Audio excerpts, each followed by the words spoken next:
इश्क वो आग है पागल लड़कों, इश्क वो आग है पागल लड़कों, भड़क उठी तो पूरा जंगल जला सकती है। नाजरीन, मैं हूं बिस्मिल आफ्ताब आलम और आप देख रहे हैं उर्दू हिंदी नॉलेज चैनल। आइए, जो सिलसिला चल रहा था उसी में आगे बात करते हैं। और आज के जो सवाल होने वाले हैं वो सभी सवाल अ, जो ज़बान की तारीख़ है उससे मुतालिक होने वाले हैं, उर्दू ज़बान की तारीख़ से। और ये 2 या 3 वीडियो में कंप्लीट कर देंगे। इनमें से वो सवाल मैं आपके सामने लाऊंगा जो एग्ज़ाम में पूछे जा सकते हैं या कुछ पूछे गए हैं। तो इन सवालों को देखिएगा। अगर ये सवाल आपको आते हैं तो कोई बात नहीं, वरना आप इनको नोट कीजिएगा और इसकी PDF आपको ग्रुप में मिल जाएगी, वहाँ से आप इसको प्रिंट आउट करा सकते हैं। अगर नोट करने का आपके पास टाइम नहीं है, आप किसी काम में बिजी हैं अगर। देखिए, पहला सवाल तो ये है कि उर्दू और हिंदी जिस ख़ानदान से ताल्लुक़ रखती है उसका नाम आपको बताना है। तो याद रखिए, चाहे उर्दू हो या हिंदी हो, इन दोनों का ख़ानदान जो है हिंद यूरोपी ख़ानदान है, ये याद रखिएगा हर हाल में। दूसरा सवाल है नसीरुद्दीन अहमद, नसीरुद्दीन हाशमी नहीं, नसीरुद्दीन अहमद के मुताबिक आर्याई अपना वतन कहाँ तलाश करना चाहते थे। तो याद रखिए, वस्ती एशिया जो था, तो वस्ती एशिया के अंदर ये तलाश करना चाहते थे। इसके बाद अगला सवाल है कि माहिर लिसानियात ने हिंदुस्तान में हिंद आर्याई ज़बानों के इर्तिका को 3 अदवार में तकसीम किया है। तो वो कौन से अदवार हैं, ये आपको वेरी इंपॉर्टेंट है, ख़ास तौर से TGT वाले याद रखिएगा। तो माहिर लिसानियात ने 3 इर्तिका में जो तकसीम किया है, पहला जो हिस्सा है वो है कदीम हिंद आर्याई, फिर वस्ती हिंद आर्याई और फिर जदीद हिंद आर्याई। इन 3 हिस्सों को याद रखिए, पहले कदीम हिंद आर्याई, फिर वस्ती हिंद आर्याई और फिर इसके बाद में है जदीद हिंद आर्याई। अब दूसरी बात, इसका सन भी याद रखना है कि 1500 कब्ल मसीह से 1000 कब्ल मसीह तक जो दौर रहा है वो कदीम हिंद आर्याई का रहा है, और 1000 से ताहाल तक का जो दौर रहा है वो वस्ती हिंद आर्याई का रहा है। सॉरी, गलत हो रहा है। देखिए, कदीम हिंद आर्याई का जो दौर रहा है वो 1500 कब्ल मसीह से 500 कब्ल मसीह तक रहा है, यानी 1000 साल का रहा है ये दौर, पहला वाला। उसके बाद में है वस्ती हिंद आर्याई का जो दौर है, साफ देखिए, जो वस्ती हिंद आर्याई है इसका दौर रहा है 500 कब्ल मसीह से 1000 ईस्वी तक, यानी ईसा जो पैदा हुए उनके 1000 साल तक। तो 1500 पहला वाला दौर 1000 का है, दूसरा वाला 1500 का, फिर 1000 से लेकर ताहाल तक अभी तक जदीद हिंद आर्याई का ज़माना है, ऐसे याद रखिएगा। अब सही है। इसके बाद आगे देखिए, कदीम हिंद आर्याई, कदीम हिंद आर्याई को डॉक्टर स्वदेश्वर वर्मा, वर्मा गलत लिखा हुआ है, हुआ उसे लिखना चाहिए। तो अब यहाँ पे आपको बताना है उन्होंने कितनी मंजिलों में तकसीम किया है, वेरी इंपॉर्टेंट है, नाम याद रखिएगा। तो 5 मंजिलों में इन्होंने तकसीम किया है। पाँचों मंजिलों के नाम भी आपको याद होना चाहिए, वैदिक मंजिल, अहद परनी की मंजिल, रज़मिया मंजिल और इसके बाद में है देवी मंजिल, फिर टकसाली मंजिल। इनमें से पूछा जाता है किस मंजिल में जो रामायण है उसका जिक्र हुआ, महाभारत का जिक्र हुआ है, तो वो याद रखिएगा रज़मिया, जिसमें जंग का बयान किया जाता है। आगे देखिए, ज्ञानचंद्र जैन ने कदीम हिंद आर्याई को कितने हिस्सों में तकसीम किया है। तो कदीम हिंद आर्याई को ज्ञानचंद्र ने जो किया है वो किया है वैदिक संस्कृत और क्लासिकल संस्कृत। उन्होंने कदीम हिंद आर्याई को जो है वो मंजिलों में तकसीम किया है स्वदेश्वर वर्मा ने, और इन्होंने जो है उसको तकसीम हिस्सों में किया है, तो वैदिक संस्कृत और क्लासिकल संस्कृत में किया है, याद रखिए, ज्ञानचंद्र जैन ने।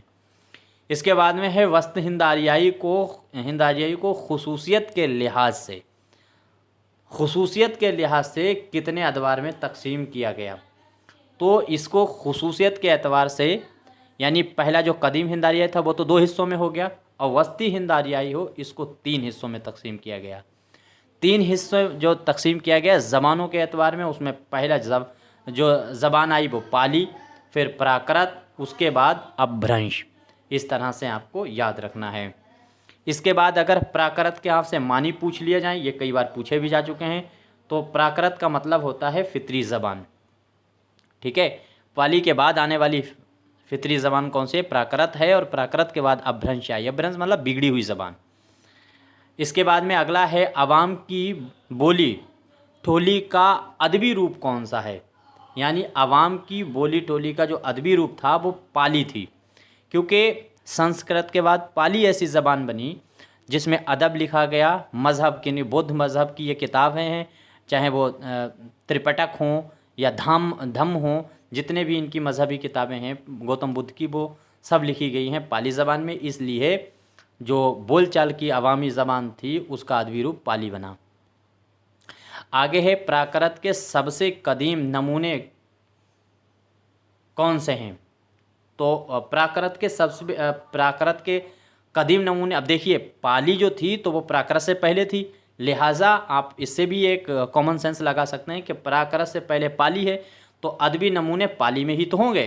तो बौद्ध मज़हब और जैन मज़हब की किताबें जो हैं वो पाली में थी, ये बात मैं पहले कह चुका हूँ। तो यहाँ से देखिए कि इससे पहले जो, भाई कदीम का मतलब पहले, पुराना होगा, तो प्राकृत से पहले कौन है?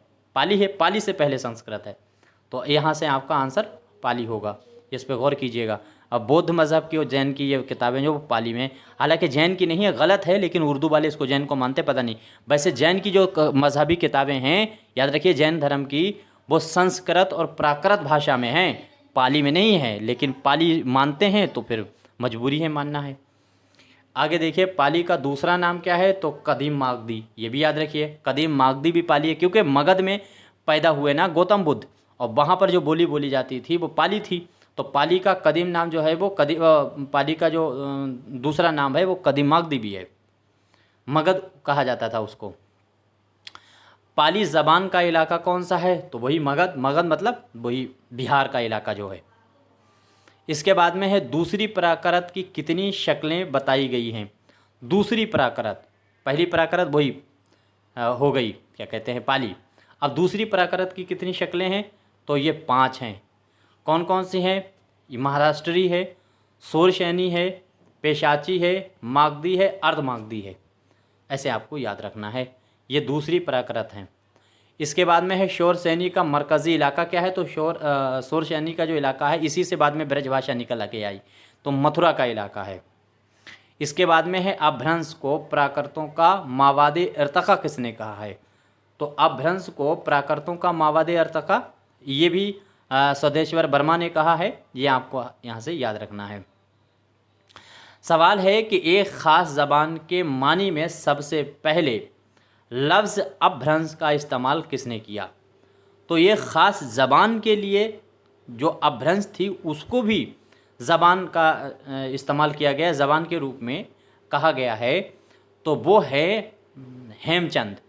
हेमचंद जो था, चूँकि ये राइटर हेमचंद जो है वो गौतम बौद्धिस्ट है, लेकिन इसी ने अपनी किताब के अंदर क्या करा है कि अपभ्रंश जो भाषा थी, ख़ास तौर से उसको अपभ्रंश को, तो लफ्ज़ अपभ्रंश का इसी ने इस्तेमाल किया था जब प्राकृत बिगड़ने लगी थी, उसको, उस ज़बान को अपभ्रंश का नाम इसी ने, सबसे पहले अपभ्रंश का नाम हेमचंद ने दिया। आप सीधी बात याद रखिए।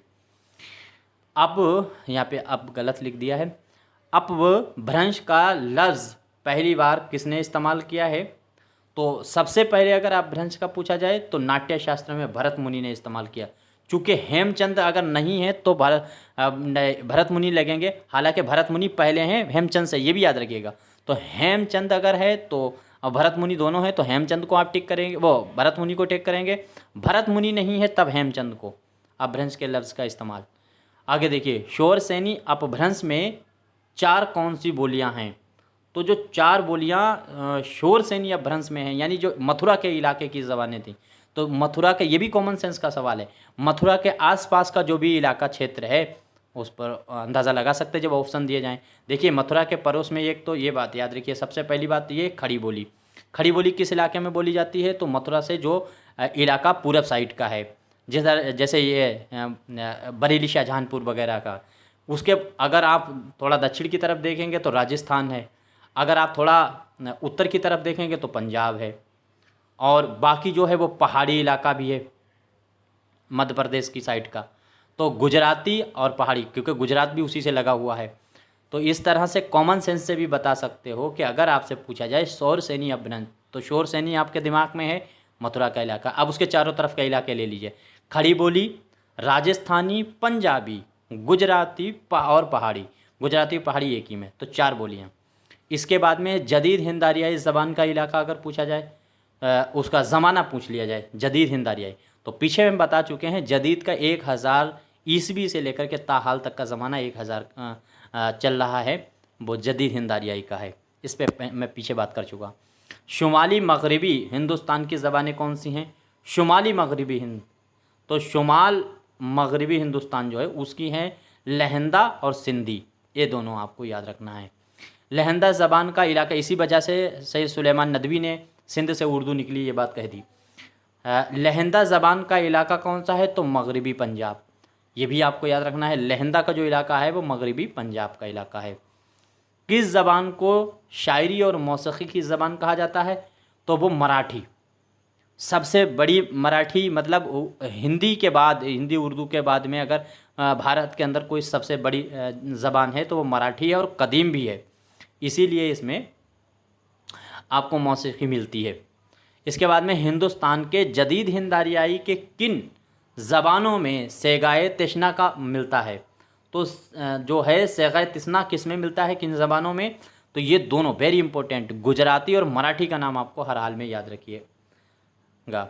आगे देखिए, मशरिकी हिंदुस्तान की ज़बानें कौन सी हैं? तो मशरिकी हिंदुस्तान थी, अभी मगरबी हिंदुस्तान की लहंदा और पंजाबी बताई थी। आप देखो मशरिकी हिंदुस्तान की कौन कौन से हैं? तो सामी, बंगाली और उड़िया, ये तीनों आपको याद रखना है, सामी, बंगाली, उड़िया। आगे देखिए, बिहार की 3 कौन सी बोलियां अहम हैं? तो बिहार की अहम बोलियों में मैथिली, बघेली और छत्तीसगढ़ी। मैथिली, बघेली, छत्तीसगढ़ी, 3 बिहार की अहम बोलियां। मशरिकी हिंदी की 3 ख़ास बोलियां कौन सी हैं? तो अगर मशरिकी हिंदी की 3 ख़ास बोलियां, तो अवधी, बघेली, छत्तीसगढ़ी, अवधी, बघेली, छत्तीसगढ़ी। और मगरबी की पूछे जाए तो वो 5 हैं, आगे आएंगी तो वहीं पे बात करेंगे। आगे देखो, कोसी, कोसी किसका दूसरा नाम है? तो कोसी, ये भी याद रखने वाली बात है, कोसी जो है लिख देते हैं अवधी भाषा को, कभी कभी कोसी भी लिख देते हैं। अच्छा, मलिक मोहम्मद जैसी और तुलसीदास, ये दोनों किस भाषा या किस बोली के कवि थे? तो ये अवधी के ही थे। और इन दोनों की किताब देखो, रामचरितमानस तो तुलसीदास की मालूम है, मलिक मोहम्मद जैसी की भी आपको मालूम है, पद्मावत, तो ये दोनों अवधी में लिखी हुई हैं। आगे देखो, मगरबी हिंदी, अभी मशरिकी के ऊपर 3 वाले, बघेली, छत्तीसगढ़ी, बुंदेली, वो अभी ऊपर बात कर रहे थे। तो उनमें क्या है, अब ये मगरबी की जो 5 बोलियाँ हैं, इसमें खड़ी बोली, हरियाणी, ब्रजभाषा, कन्नौजी, बुंदेली, ये 5 बोलियाँ जो हैं मगरबी।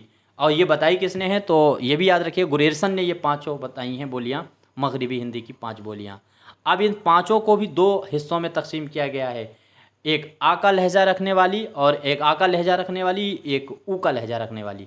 तो ऊ का लहजा, अलिफ व ऊ, इससे लहजा रखने वाली बोलियां जो हैं वो 3 हैं, ऊ। तो कौन कौन सी? ब्रज, कन्नौजी और बुंदेली। और आ, अलिफ जो होता है, उससे आ से जो लहजा रखने वाली बोलियां हैं उनमें है खड़ी बोली और हरियाणी। खड़ी बोली भी आ का लहजा रखती है, और हरियाणा तो है ही खड़ी बोली का इलाका। तो यहीं तक बात करते हैं, ये बहुत इंपॉर्टेंट क्वेश्चन थे, इनमें कोई गलती हुई है तो ज़रूर बताइएगा। और अभी 1 या 2 वीडियो में और इस तरह से बात करेंगे, और फिर इसके अलावा कोई भी ज़बान से आने वाला तारीख़, जो उर्दू का ज़बान का आगाज़ इर्तक़ा था, उससे रिलेटेड अगर सवाल आते हैं तो आपसे कोई सवाल छूटेगा नहीं, ऐसी मुझे उम्मीद है। आई होप आपके समझ में आया होगा, इसमें कोई गलती है तो ज़रूर बताइएगा, मैं आपके से फिर से गुजारिश करता हूँ।